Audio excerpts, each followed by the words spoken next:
Hi, I'm Femi OK and you're in the stream. Today, does porn change your brain and behaviour? Is it killing love or creating intimacy?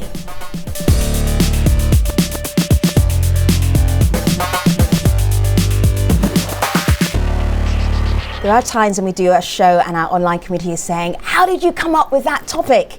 Today is one of those occasions. Malika Bilal, digital producer of the stream. Right. How did we get here? I definitely saw some of those tweets, as did you, this morning. So we actually got here because we noticed a hashtag that was circulating not too long ago. Right. It's called Porn Kills Love. It was actually started by the group of one of our guests on the show today. We saw tweets like this. Spency tweets in, become a fighter, fight the new drug. He wears a t-shirt with the hashtag Porn Kills Love.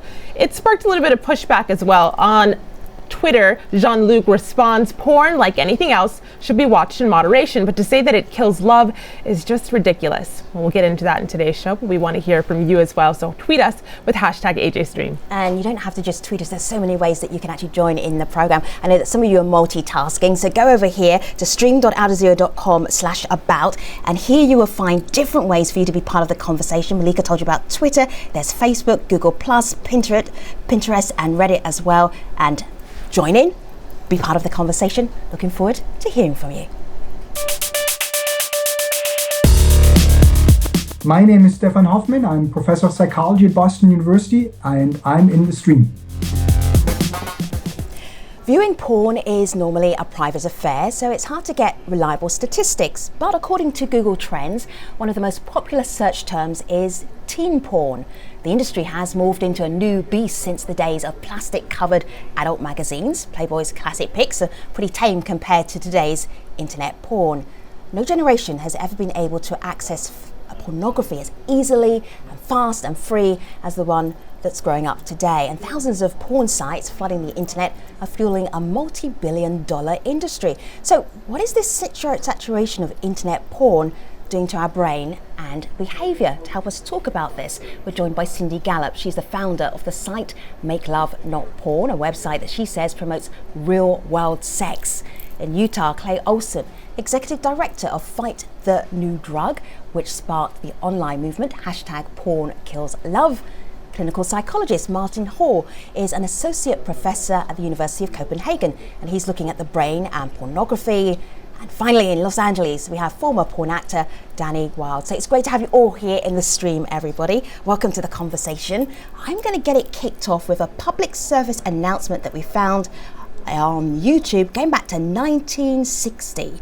Have a listen to this. Hello there. I'm George Putnam. I'd like to begin with a fact, a simple yet shocking fact. It is this. A flood tide of filth is engulfing our country in the form of newsstand obscenity and is threatening to pervert an entire generation of our American children. So, Clay, that was back in the 1960s. Bring us up to date from your perspective.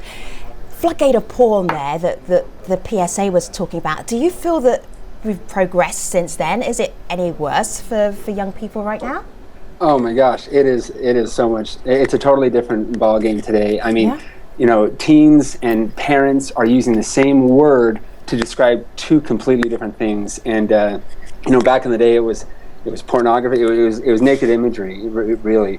In fact, I was doing a presentation just recently in Arizona, and one of the kids came up afterwards, and we were talking, and he kind of said, "Well, Playboy's not porn."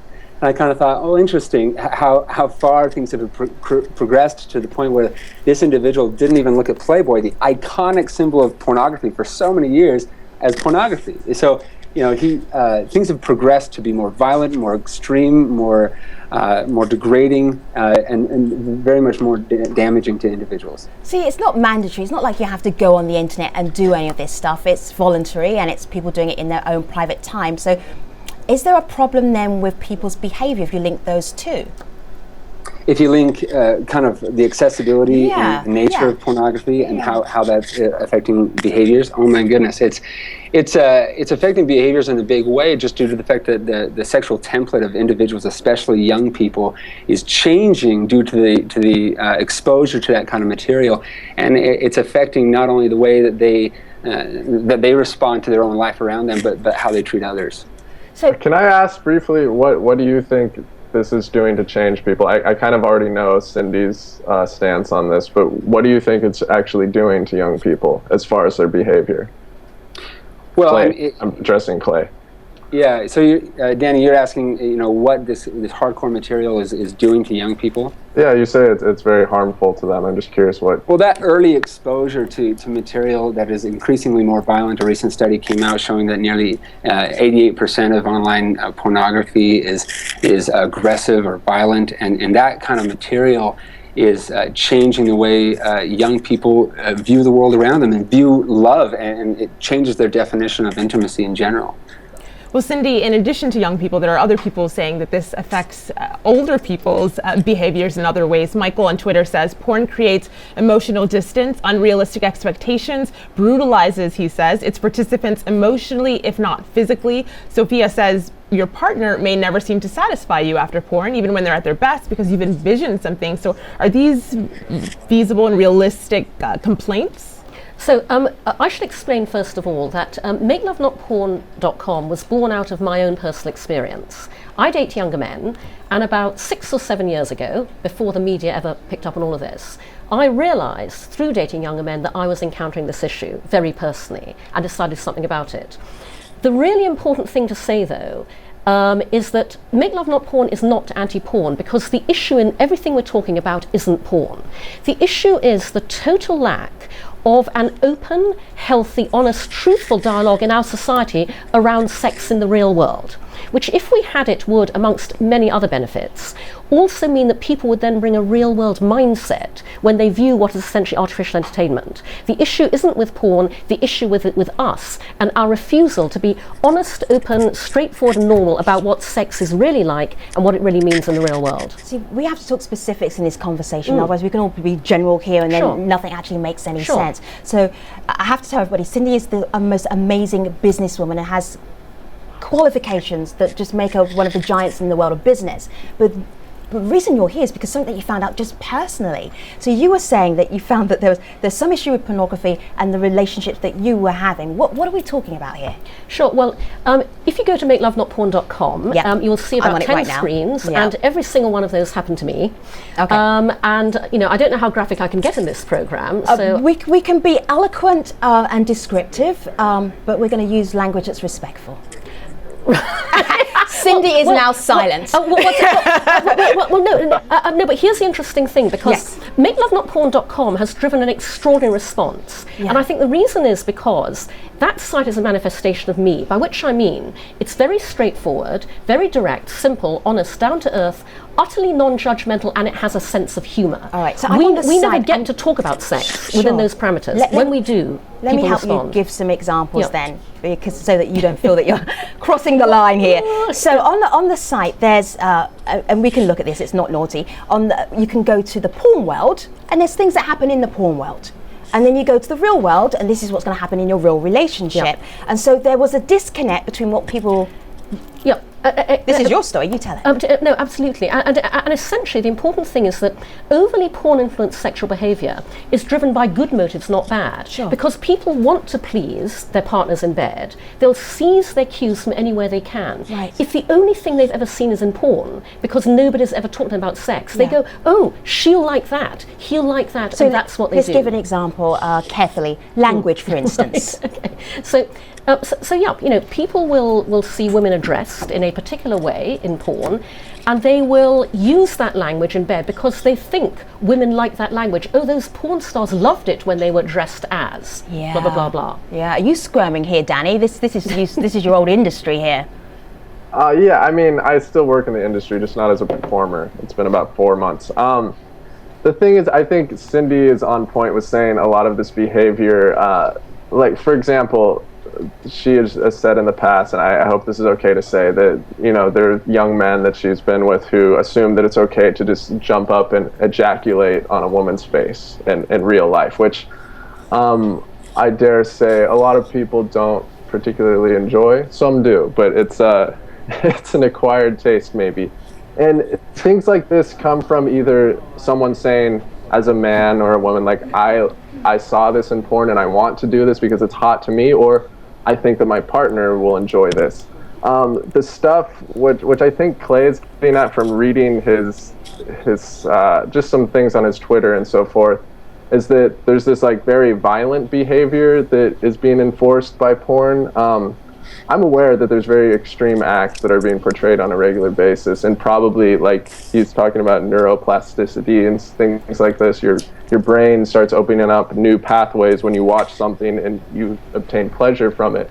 But I don't think that even on Cindy's site that we're seeing that people are growing up and trying to commit acts of violence in their personal relationships against their partner. I think there are certain instances, like even within my own relationship, where I can enjoy rough sex and like consensual fantasy that goes into realms like that, but it's always within a context of I want to do this to please my partner and myself, and I'm not going to go beyond those limits. So maybe culturally, because we see more of these violent acts or more extreme acts in porn, we're willing to try a wider variety of things, and some of those your partner may not always enjoy, but I think like the best route to go is to talk about these things.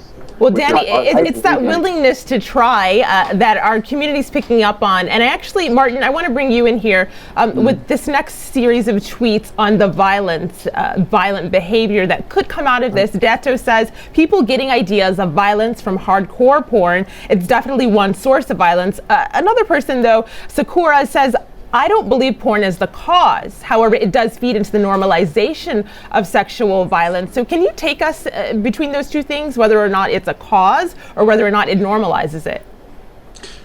Well, that's an interesting question, of course. And I think what is evident here is also that there are lots of myths regarding pornography that's played into the discussion.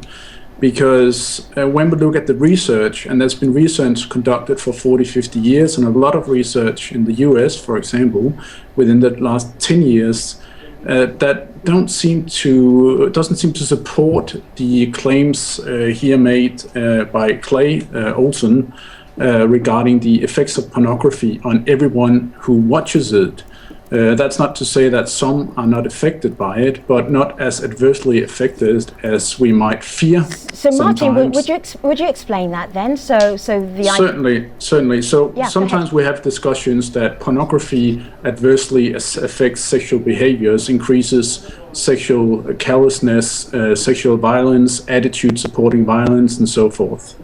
But in reality, when we look at the research, we see that pornography essentially only affects a very, very small proportion of men, and that it's only the men who are already at high risk, for example, for committing sexual aggression or other holding attitude supporting violence against women and so forth, that are actually affected. So pornography. Martin, I'm going to ask you to take. I'm going to ask you just to take a breath, because I can see Clay's bursting to have a conversation with you. Go ahead, Clay.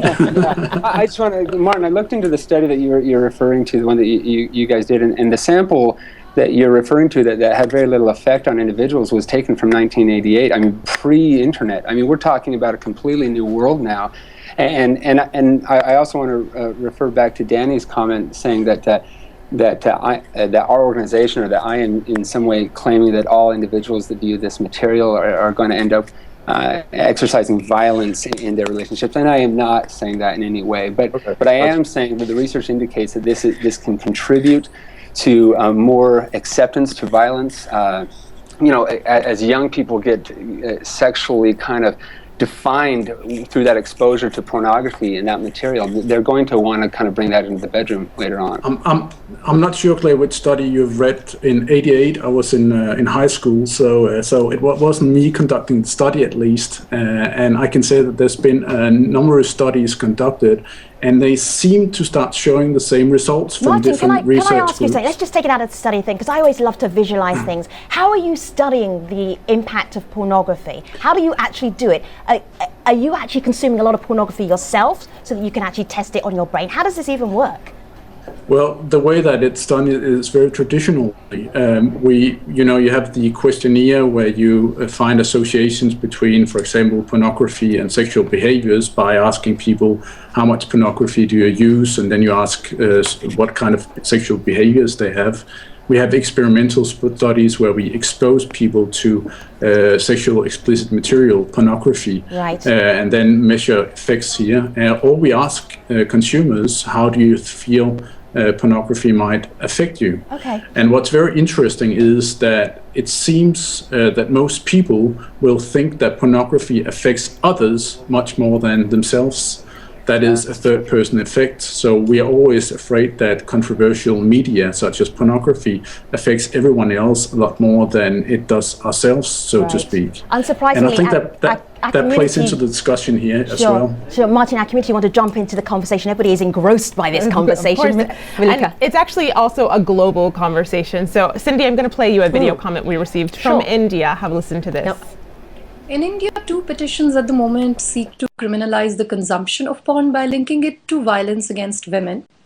But women also consume porn. They don't necessarily commit violence against men because they do not feel entitled to men's bodies the way men feel to women's bodies.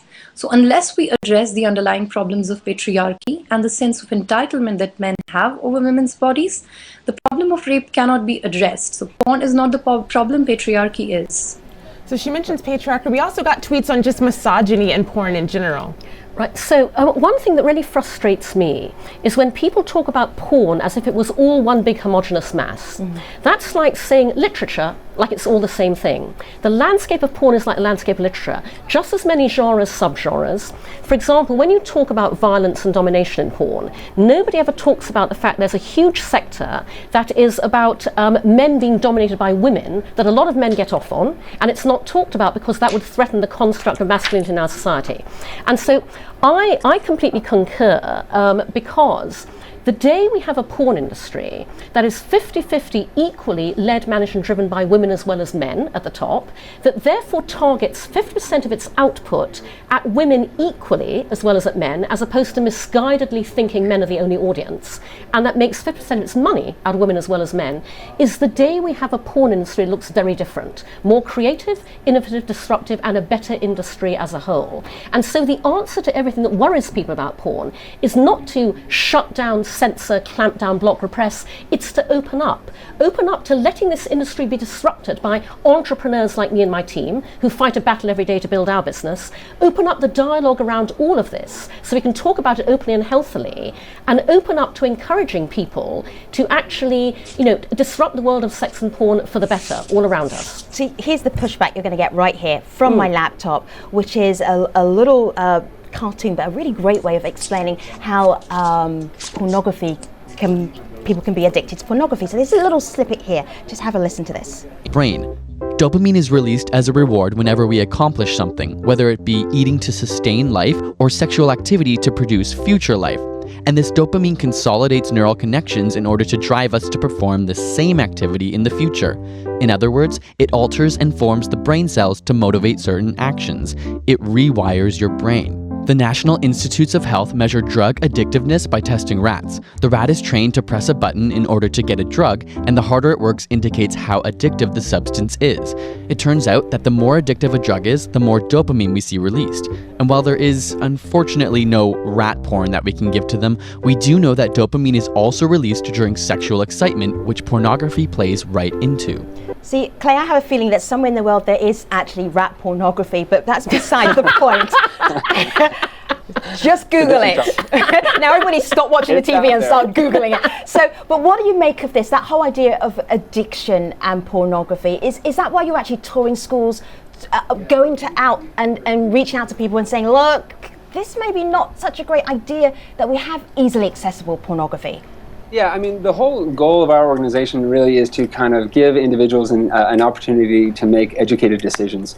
I started this organization a while back in college just due to the fact that I had a family member who dealt with an addiction so severe to pornography that it eventually led him to actions that he claims resulted or were a direct result of his pornography addiction. He went to prison. He lost his family, his job, and of course not everybody that gets addicted to this ends up there. But that started me on a path that kind of wanted to learn more about this and understand it. And why aren't we talking about this? When it comes to drugs, there's billboards and campaigns and curriculums, but this topic we just kind of sweep under the rug. So we started doing research and looking into this, and we found a body of research out there from neuroscientists and therapists and clinicians that were indicating the harms of this, and we just wanted to kind of bring that, or rather the neurological effects of this. We wanted to bring that to light and help people understand what this can do to them. Right. So here's my challenge to you guests, is that whenever we talk about a subject, particularly on a news format, we're always looking at the problems. What about the benefits of pornography? Do we have them? Let me ask Danny. Danny is very eager here. This is his career. Well, I mean, here's my stance with this in general is that, look, like, anyone is going to find a problem in any industry. And in porn, dare I say, like, there's no problems in porn? Of course not. Of course there are problems with porn. We're addressing them today.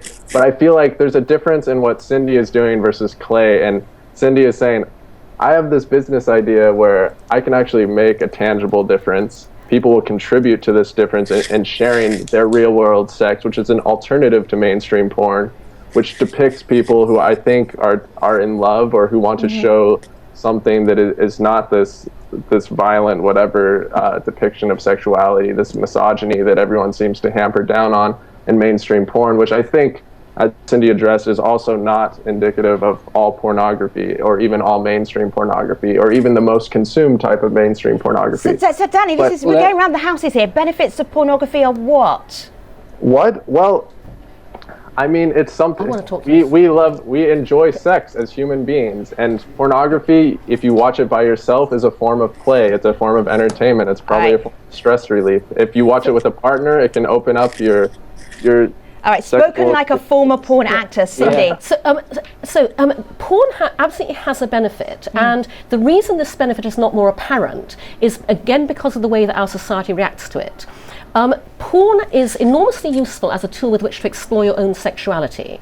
But because we never talk about porn, it lacks a number of the tools we use to improve our lives in other areas. It lacks curation, it lacks navigation. There is no Yelp of porn, there is no socially acceptable navigation tool, and young people and people generally need guiding through the landscape of porn. Again, there are areas of porn that can be really helpful, that enable you to find out more about what you like, what you don't like. You know, there are people like you, your tastes are not abnormal, but we are not allowed to deploy the things that would actually help make that happen, because nobody wants to go near that area or even talk about it. You know, that's true. I have to say I concur exactly with what Cindy is saying as well. This is very important, and it's interesting because if you ask the users, how do you think porn affects you, for example, your general life or your sexual life or whatever, they usually say that, well, I feel that porn doesn't affect me adversely, but on the contrary, I find that it positively influences my sexuality or my life in general. All right. This is the voice of the consumer. That's not to say that that's how it is. But that's not what we're hearing. Okay, so I'm just going to do something for a moment, because I can tell that Clay is bursting and he has more to say. But what I'm going to do is actually just show you his website here. This is fightthenewdrug.org. This is what he's trying to say, because we're going to take him to the post show and all of our guests, and we will continue the conversation. But he says we will not rest until the world knows that pornography is harmful. That is what Clay's perspective is. So we're going to hear his pushback and also hear more from our guests as well. Final tweet from our online community. I found this interesting, actually. It was on Facebook. Mikey writes in, I want to say that porn creates unrealistic expectations, but there's a type of porn to suit every person's particularity. One could even say it's the most inclusive genre in the film industry. All right, we're going to wrap it up for now. To be continued. We have a cliffhanger at stream.outerzero.com. Next week, I'm going to be in Lagos for Social Media Week at Lagos. Malika Bilal will be hosting the show. With what subject on Monday? Venezuela. Protests, anti-government protests that have actually turned violent. Okay. All right. Good subject for another day. Thank you so much for watching. We will see you online.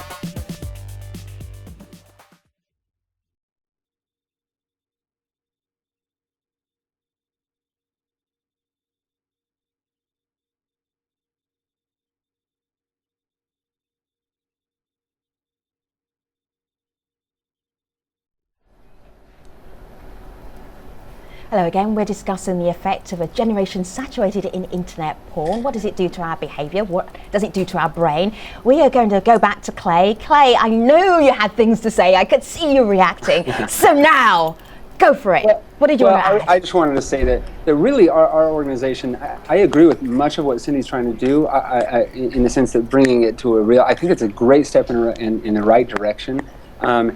I wanted to just refer back to Martin's comment about the consumers. We receive, I mean, the reason why we exist is because we receive thousands upon thousands, tens of thousands of emails from young people across the world telling us just the opposite of that, telling us that it has affected them in many ways. It caused depression, anxiety. We've received emails from 8 and 9-year-olds. We've received emails from suicidal teens. Now, those are extreme cases. Let me just stop you for the 8 and 9-year-olds, because now people's jaws are dropping. Can you, obviously not the identities, but the kind of things that you're hearing from them. Well, these are individuals that are contacting us looking for any sort of help. They feel like that it's out of their reach. And these 8 and 9-year-olds, they feel paralyzed to talk to their parents about this. They're experiencing what would not likely be considered an addiction by any clinician, probably more in the habitual stages that later lead to compulsion and maybe addiction later on in life. But these individuals are dealing with something that they feel like they can't get out of, and they're looking for help. And we're receiving thousands and thousands of emails from youth that are looking for help. And so we've created a program called fortifyprogram.org to help them. Right, interesting. Malika. Well, picking up on the youth angle of what Clay was just talking about, Linda tweets in, children as young as 9 know some of these sites and they know that they're readily available. Now, that got pushed back. On Facebook, Rafi says, look, if you can't understand the concept of fantasy, then you can't handle reading a book, watching a movie, or playing a video game. But Cindy, is there a difficulty there with age? I mean, because kids, if this is their education. No, absolutely. And again, this is why we're doing what we're doing, because I concur a lot with everything Clay's saying. The average age at which a child is first exposed to porn online these days is 8. And it's deemed to possibly last year to have dropped to 6. And it's not because kids that young go looking for porn, they don't. It's a function of what is inevitable in today's world. What someone shows them on their cell phone in the playground, what happens when they go around to the neighbour's house, or this is the most wired generation ever. An 8-year-old does something really cute and innocent. They learn a new naughty word and they Google it. 1 or 2 clicks away, something never expected to find. And parents write to me all the time and say, a father wrote and said, we have a 10-year-old son, we thought it was time to have the sex talk. And he said to me, Daddy, why do men wear masks when they're having sex? And this father said, we have parental controls on an iPad, and somehow a 10-year-old son has found his way to this site. And so the answer is, you cannot begin talking to your kids about sex too early in the home. And unfortunately, you have to talk to them about porn as well. This is the world we live in. You cannot put the genie back into the bottle. They're going to be exposed to it. They've got no idea. It's confusing. It's upsetting. And that's why we all have to talk more openly and honestly about both sex and porn. Do you know what I really wanted to chat to you about, and we didn't have as much time in the main show, the time kind of flew, and that was really about real sex. Yep. And why real sex is different from porn sex. Sure. So we say about makelovenotporn.tv, we're not porn, we're not amateur, we're real world sex. And here's the kind of thing we mean by that. Real world sex is funny. If you can't laugh at yourselves when you're having sex, when can you? Porn world sex, not funny, by the way. It has parodies, but sex then is in deadly earnest. One of the reasons we're doing this is we want to reassure people the same stuff happens to all of us. Because we don't talk about it, we go, oh my God, that was so embarrassing, I can't speak about this ever. And so things go wrong, real world sex is messy. It's amusing when people talk about porn as being dirty, because porn actually sanitizes sex. Porn's very clean. Nobody's got hair, Actually, sex in the real world is messy, and it's fun because it's messy. Another very important point is that real world sex is responsible. It has to be. In porn, there are no condoms. And so one of the things we're doing at makelovenotporn.tv is we invite people to send in real world sex videos that eroticize condom usage. How hot and arousing can you make using condoms? Because when you have creative ideas on how to make those awkward condom moments hot and arousing, then there'll be a lot more safe sex happening, a lot less sexually transmitted diseases, a lot less unwanted pregnancies. We want to introduce a new meme, condom hot. You can have condom hot sex. Condoms don't get in the way of great sex. So those are some ways that, real world sex is different from anything you'll see online. See, Clay's smiling, and I think he's even blushing as well. It could be my monitor, but he's going like, what's going on there, Clay? No, I'm agreeing. I think, like I said, I really think that that's a great step in the right direction, what Cindy's doing. So what about if pornography was actually sort of healthy, lusty? It's difficult because these adjectives are very subjective. But sort of not degrading to women, and it was funny and all sorts of things like that. Would you be upset then? That would change a lot of things, because right. One of the main things that we kind of try to encourage young people to understand is the harmful effects of this mainstream. Like I said, 88% of pornography was found online to be aggressive or violent, and that's the kind of 88%. Yeah. Based on what? A study. Okay, but I was in the porn industry for 8 years. The amount of aggressive, violent sex that we're having in mainstream porn, it's not the majority. I can honestly say there's massive new markets opening up about like romance porn and all of this stuff. I have Christian couples emailing me saying that this helps their relationship, and when you're saying to me that you want, we see the opposite of that. All right, we do. I had noticed, I looked at a lot of statistics for pornography over the last couple of days, and they are conflicting. So it's interesting just to get your perspective rather than argue over a particular statistic. But I do take your point, and then we're going to move back to the community. Malika. Well, we actually got a video comment from someone in the porn industry, and I want to play this for you, Danny, and get your thoughts on it. Have a listen. Jizzly, genderqueer porn star. I work for Shine Louise Houston on CrashPadSeries.com, which features performers who vary in race, gender, sexuality, body type, ability, and Pink Label TV for emerging filmmakers. Though it's entertainment, what we do helps people who are not often part of what is considered sexy, and we hear people say how life-affirming it is to be able to see themselves reflected in our work and capable of a healthy sexuality. Can you talk about the value of sexual media for people who are culturally marginalized? And Danny, in talking about that value, is that also a critique of mainstream and the mainstream porn industry, that it doesn't necessarily represent all of those different subsets? You know what? I know Jizz, and they, it's their preferred pronoun because they are genderqueer. Basically, it was represented at the XBiz Awards this year. I mean, queer porn, feminist porn, all these kind of new emerging markets are becoming incredibly popular, especially within the last several years. And I think what they're saying is really important, that, there are people who are searching for their own sexuality, who don't see a lot of representations in mainstream media. And you know what? In porn, there are more honest representations of that than probably anywhere else. And it goes hand in hand with having these problems. But I think if, say, you're a young trans person and you're trying to figure out, like, what do I actually do? Like, what turns me on? How do I find a partner who actually enjoys me and my sexuality? There are very honest depictions of this in mainstream, well, not mainstream porn, but in pornography, that I think with a quick Google search you can come upon very easily. Do you know, I think the most experienced person as far as consuming pornography in our guest lineup is probably Martin. Martin, right? This is what you do every day.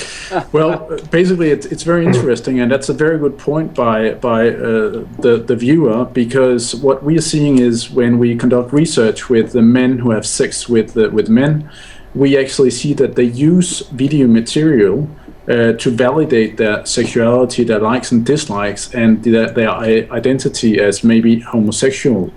And that's because often they don't have anything else. They don't have any sexual education that might help them. They can't go to places to get educated. So they use this material, not always because they want to, but because that's what's available.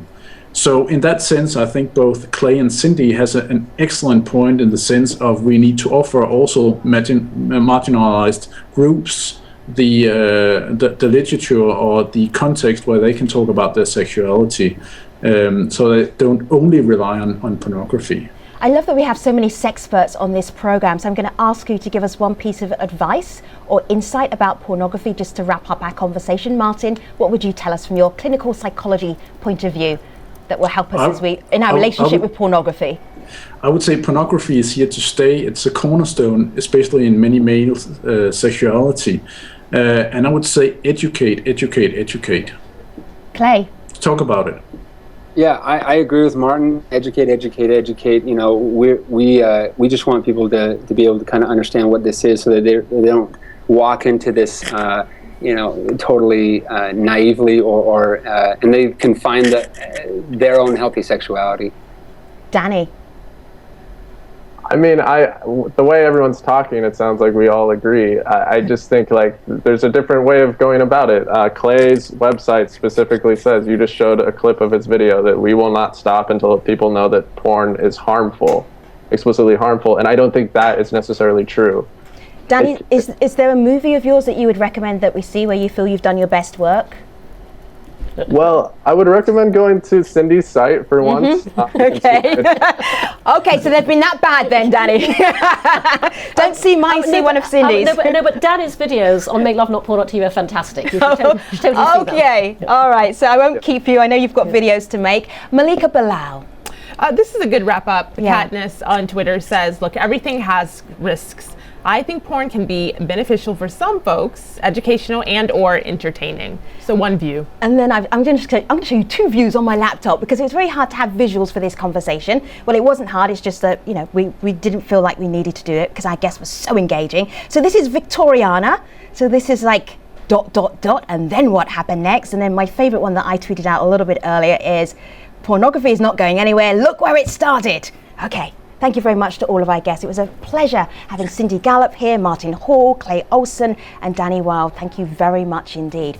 Now, I am going to be off next week. I'm going to Lagos, Nigeria for Social Media Week Lagos. So while I am there, Malika Bilal will be in this seat. And on Monday doing what? Moving over just a little bit, we'll be talking about Venezuela anti-government protests that recently turned violent. And joining me will be Spanish speaker Julio Varela, so it should be a good one. All right, excellent. Thank you very much for joining us today. You know where we will always be. We will be living online at stream.aljazeera.com. Take care.